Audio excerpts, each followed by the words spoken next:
Okay, so we're going to continue on with some Revit tutorials here. Still very much looking at the beginner level of Revit.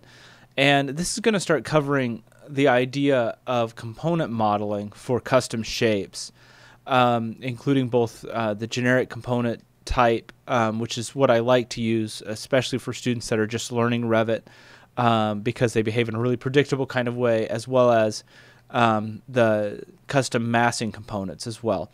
So this is a project from a student. This is a second-year studio project. So it's very creative and very complex.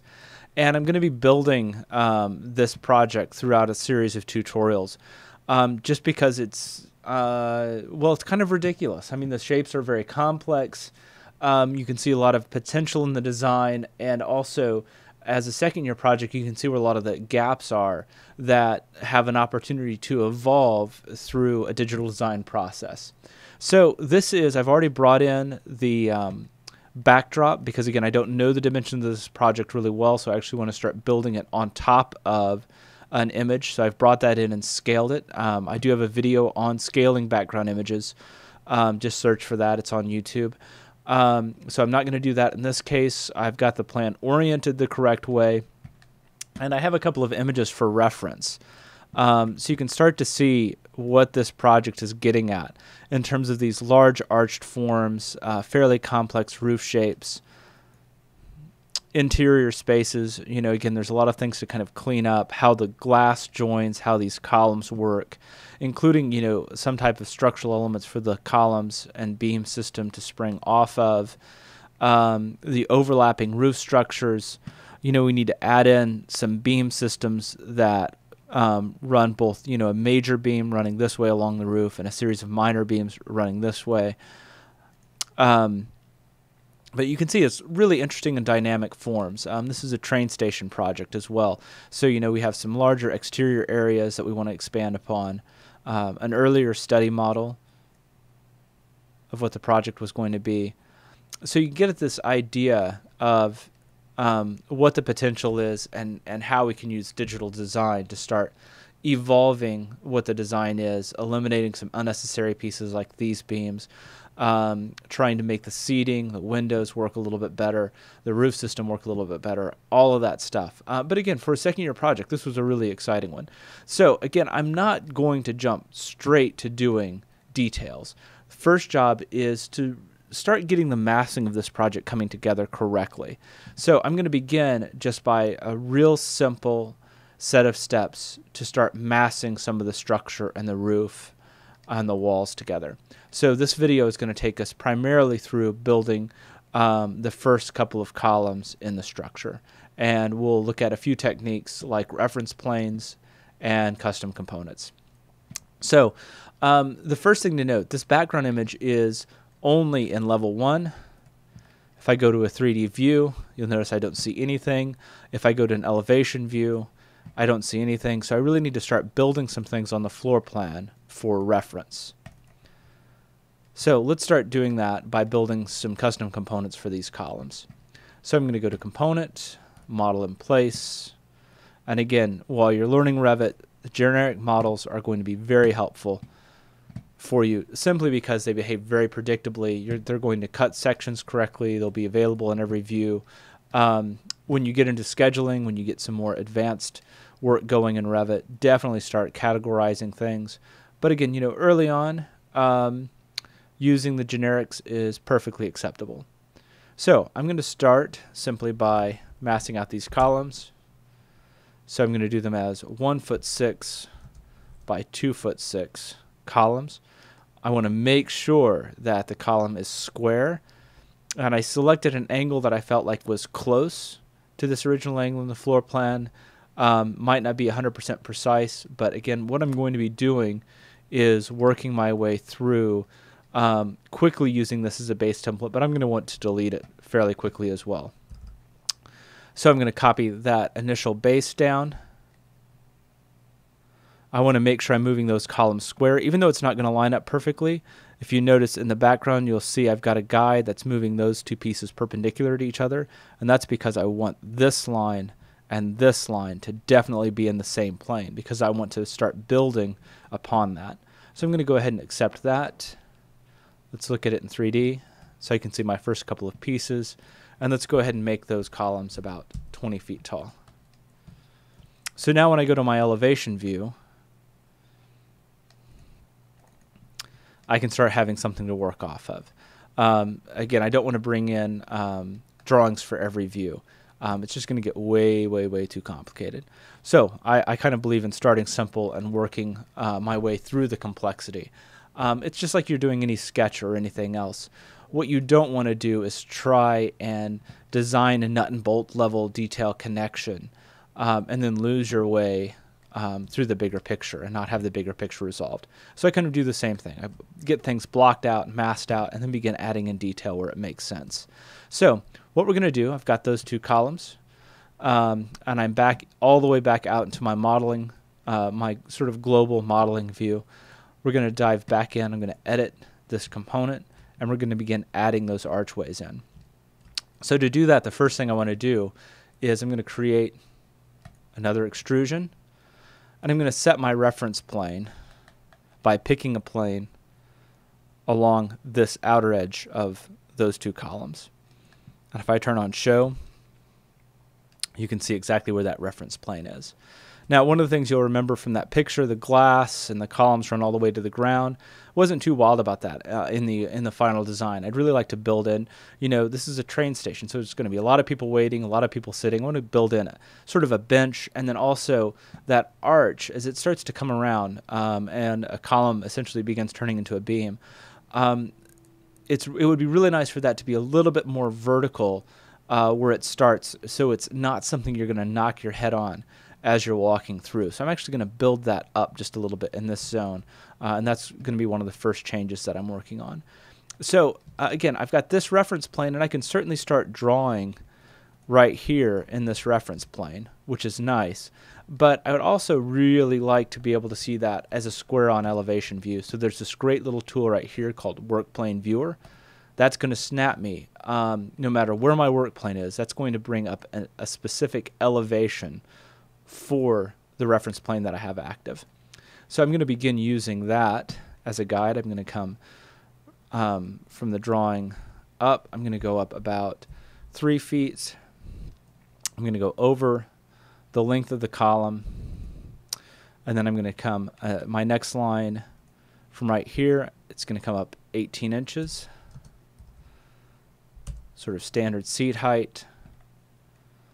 I'm going to bring that out 2 feet to create sort of a nice bench, and then I'm going to bring that down and add an angle.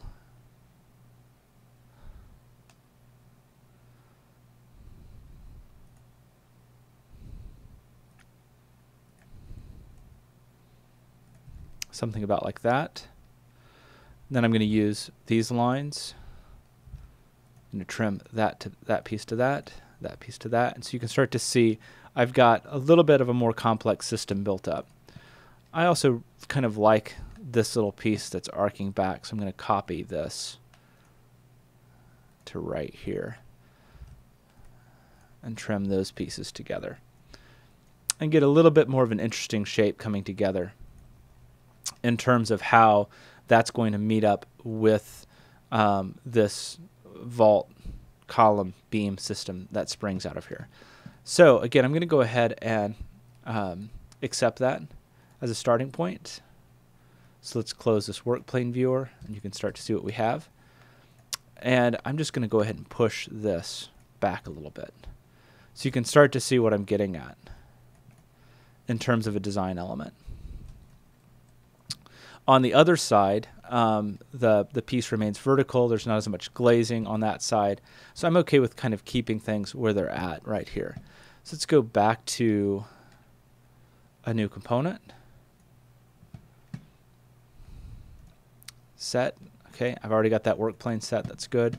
On occasion, they kind of disappear, or it goes back to level 1. So I always kind of am in the habit of double checking that work plane. Let's go back to my viewer, and let's create that arch piece. So I'm going to use my arc tool, And I'm going to draw on the outside edge.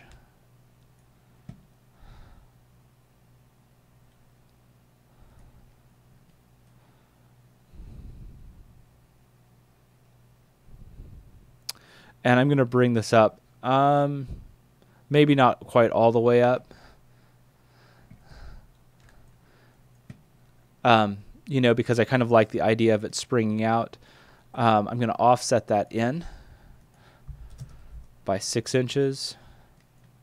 And then I'm going to offset it in again by 2 feet, the total thickness of the column. I'm not quite happy with where those are landing, so let's do this really quick. Let's go offset 1'6".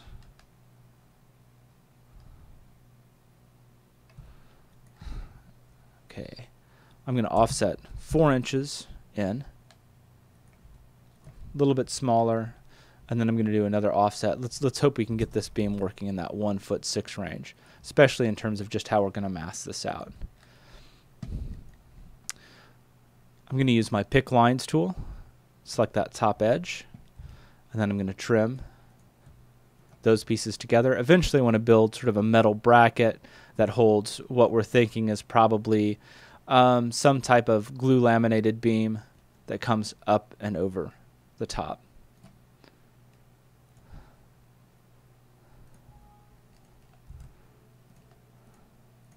Trim those lines together. And you can see that is the beginning of that arch. So let's close this. You can see where that's going to end up at. I'm going to hit accept. And now I actually want to go ahead and move this so it's in the same plane as my 2 columns that I started out with. Okay, so you can see where that piece is at now. Let me go ahead and change my view mode to shaded so it's a little bit easier to see than the hidden line. Okay, so the next thing that we want to add in are the pieces that were actually coming up to help support the glass. And I'm going to add those into this exact same beam. So I'm going to go back to Edit Extrusion. And I'm going to go back to my work plane viewer again. And this time I'm going to bring a line right out of this location up at a slope. I know that I want my roof to be coming down at this point. I don't want a flat roof, so I'm going to draw a guide from the top edge of the arc over, and I'm going to offset that piece down about 2 feet. This is a slightly smaller piece right here, so I'm going to make that about a 1 foot thick piece. And again, I'm going to use my trim tool to trim that together, those edges together, and then I'm going to delete this top guide. So that starts to set up a roof that has a chance to come across like that. I know that there was another piece that's actually coming back and connecting this way to help support that, you know, basically building a triangle there, so this isn't sort of structurally up there on its own. I'm going to offset that about 8 inches. And again, you know, eventually I will build up a connection for each one of these pieces. For right now, I still just kind of want to keep it together as a simple massing piece. So this is a little bit of a different trick. Right now, if I trim here to here, it's going to delete most of that arch. So what I need to do is split this arch into 2 pieces. I'm going to do that using this split tool. So I'm going to knife it right there. And now I can trim this piece to that piece, this to that. Remember, click on what you want to keep. And so I've started to build up this fairly complex roof piece, or complex structural piece, but in a very, very simple way. Okay, so I have that coming together. So the last piece that I want to add is the vertical piece that comes up straight here as opposed to this angle. And then we'll put the roof on next. So again, I'm going to go back to editing this piece, edit extrusion, back to my viewing plane. Select my line tool. I'm going to bring my line up to where it snaps across. I'm going to offset that line over 1 foot. And again, I'm going to use my trim. And every now and then I'm not clicking on that button. Sorry, it's a habit. I have TR as my shortcut for trim. So if you're noticing it just skipping right to the command, That's usually what I'm doing. I'm going to piece those two together. So now I've got this piece getting ready to come together. Okay, the last thing I want to add is something similar as a footing. You know, again, just sort of a really basic footing on this side, doing something similar to this, but without the bench element. So I'm going to go Edit Extrusion. I'm going to bring a line from this point over. I'm just going to trace that piece around, trim that off. So now I have two pieces, one on each side.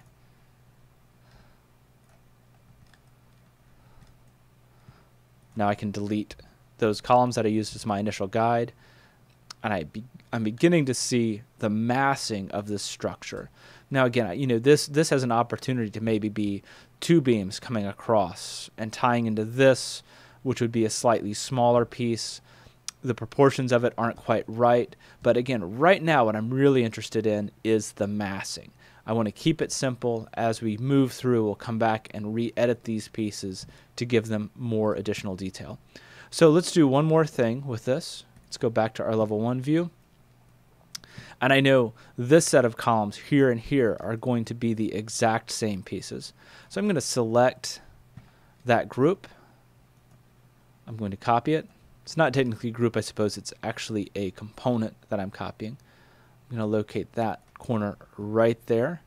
Now what I need to do is go ahead and rotate. So right now, by default, the rotate is going to land in the center of the mass of the object.